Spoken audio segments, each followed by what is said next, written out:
Have you ever played a game that just blew you away the first time you played it? Yeah, definitely. Like what? Return to Dark Tower.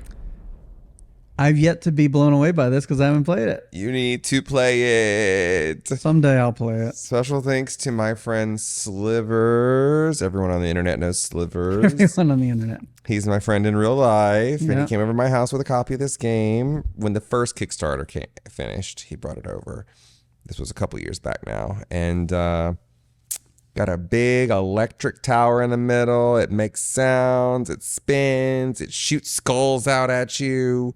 It's got multiple expansions, and as soon as I played it one time, I'm like, I have to buy it all. Wow.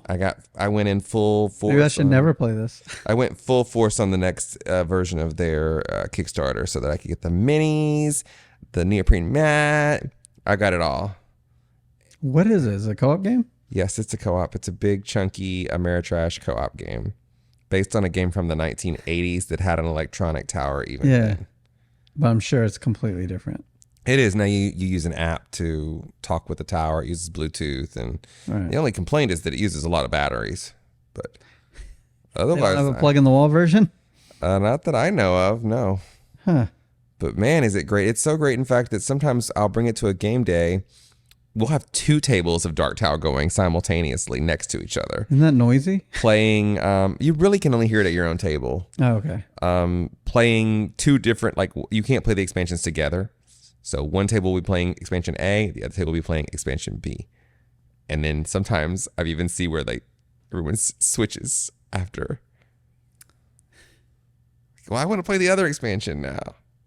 So it's a big hit. It is a Across hit. the board. Yeah, it is a hit. I have yet to show it to anyone who has not liked it.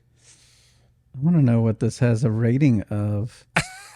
Well, it's a Kickstarter, so the ratings are going to be inflated. That's a good point. Dark Tower? I bet you it's like a 8. Oh, that wouldn't surprise me the way you're describing it. 8.3.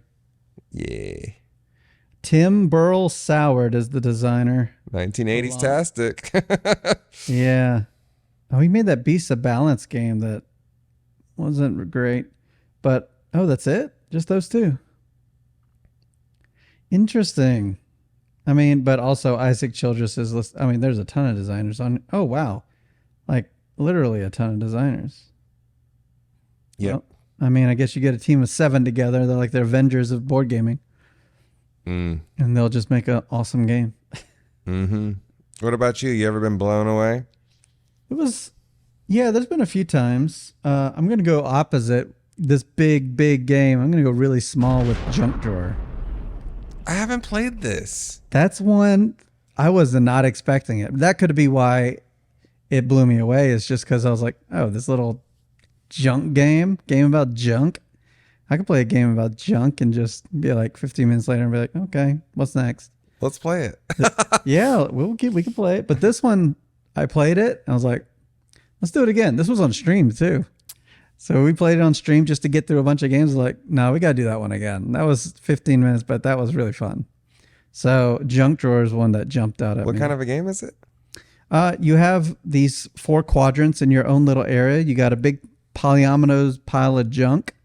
And then there will be a card that flips over and you can put it in any one of your quadrants.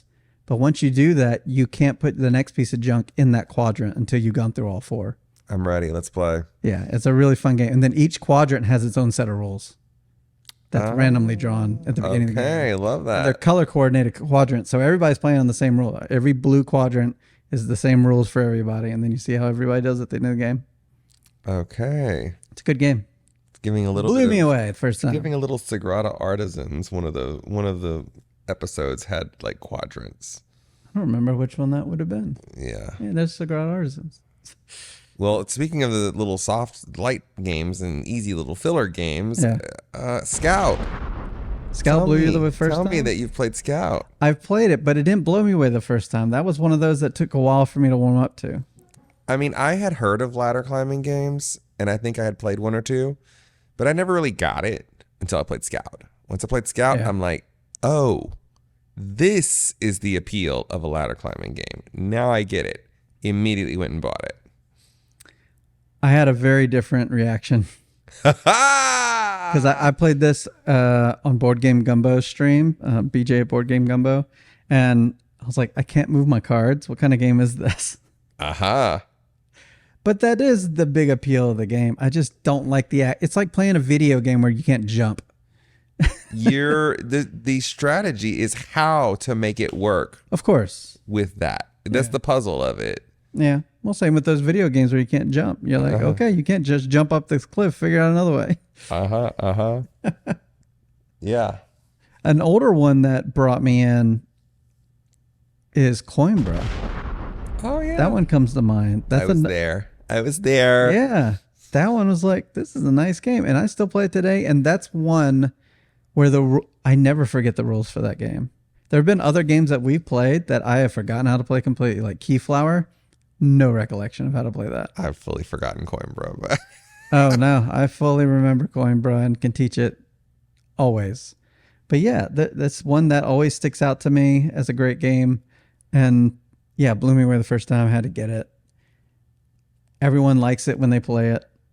I don't know if it blows them away as much as it did me, but it'll probably never leave. It's one of those that'll never leave the collection type of games. But yeah, my convention blow away moment was actually a convention you were not at. It was in Austin, Texas, when I first played the old version of Rococo. That's a good one to be blown away from. That one, it don't look like much, the old version. And I never played the old version. It's just a brown box with a lady on the front in a pretty dress. Yeah. And you're making clothes in the old, like, Louis the 15th court or something. It doesn't sound like a theme that would draw me in. I don't care about fashion. Yeah. Or history. But I read through the 4-page rule book at like 7 o'clock in the morning. Travis was there and another person, and we played it. And I wasn't even 3/4 of the way through that game, and I'm like, I wish I could own this. But at the time, it was excessively out of print, and they said it will never come back. They did. I don't know if that made it even more appealing.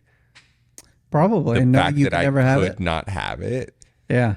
But they lied. It did come back. Isn't that the Tom Vassell rule, though? Any game that's good will be back in print someday. Yeah, it's just they had said they would never. And now it has the deluxe version. So grand and so it's exactly the idea. I mean, of the Louis the 15th or whoever it was, like it was all about excess, and this version is all about the excess. But I don't even need it. I could have the old one with the brown box, and I would still be happy. Do you have the new one? I have the new one, absolutely. Yeah, I'm sure. Because I couldn't get the old. I would have had to pay like a lot of money to get the old. Is there a reason to get the old these days? With the new one? No, absolutely not. Yeah, unless you just think that the new one is too expensive, but then if you go look for the old one, it was so out of print, you're going to be paying even more. Yeah. Yeah, another one that blew me away is Guild of the Merchant Explorers. Guild of Merchant Explorers. I don't like the name. The Guild of Merchant Explorers. Yeah. That one, it was late on a board game night. Everyone had left. Oh. Except for one other person. And he was like, hey, you want to play some games? I brought some stuff. I'm like, sure, what you got? And AEG games usually stand out to me. I usually have a good time with those. And so it was an AEG game. So I was like, yeah, let's try this one. He's like, oh, yeah, I played this once. And we played through it. And as I'm playing it, I'm like, this is really nice. This is really good. And then we had the chance to play it at Origins. And that was first time playing with more players. And it was still really fun. And so that one has been a recent favorite of mine. And I've upgraded my copy of it since I have a 3D printer behind me, even. Victor. Upgrade it with like treasure chests and crystals and all sorts of other stuff in there just to make it extra. Because why not? Sliver showed me that one too. Really? I didn't think much of it at the time. Oh, this is a slow burn. A little bit. I mean, I've only ever played it once more since then, which was with you, and I liked it a lot better that time. Okay. I liked it fine the first time. I just didn't. It didn't like draw me in. I didn't get it, but nah, because it was late that night, I think is why we didn't just say, "Hey, let's fire it up again."